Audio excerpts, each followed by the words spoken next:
Alors bonjour, mon nom est Martine Hébert, je suis vice-présidente principale à la FCEI en direct du huis clos des médias aujourd'hui pour le dévoilement du budget du Québec, budget dans lequel il y a des bonnes nouvelles. En fait, c'est un excellent budget pour l'économie québécoise. Je vous dirais que c'est une approche relativement équilibrée finalement entre les investissements en matière de développement économique, dont des choses pour les PME, entre aussi les baisses d'impôts et l'allègement fiscal qui est consenti aux contribuables et aux entreprises, de même qu'au niveau de la saine gestion des finances publiques.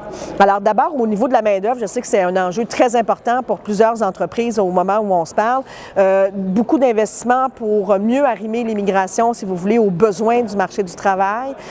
Également, un autre programme très intéressant, et c'est quelque chose qu'on avait demandé d'ailleurs en votre nom, des mesures là, pour permettre aux travailleurs plus expérimentés de pouvoir demeurer plus longtemps sur le marché du travail. Donc, on bonifie les mesures fiscales là, qui incitent ces travailleurs de 60 ans et plus à demeurer plus longtemps, mais aussi de l'argent, en fait, des économies, ou si vous voulez, des crédits d'impôt pour les entreprises qui embauchent ces travailleurs-là. En fait, ce qui arrive, c'est que le budget prévoit que si une entreprise embauche un travailleur âgé entre 60 et 64 ans, elle pourra bénéficier d'un crédit de 50 % sur les cotisations d'employeurs qu'elle paye aux différents régimes, comme le régime des rentes du Québec, le RQAP, la CSST, etc.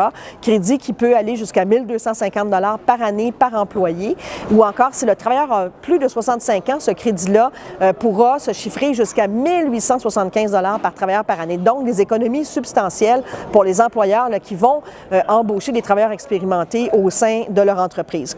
Par ailleurs, on note aussi des finances publiques saines, des budgets équilibrés. En fait, on prévoit l'équilibre budgétaire pour les prochaines années.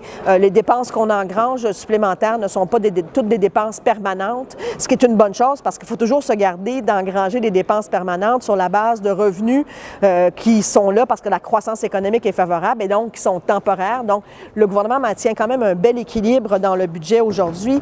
Beaucoup aussi de mesures pour soutenir les régions et l'exportation.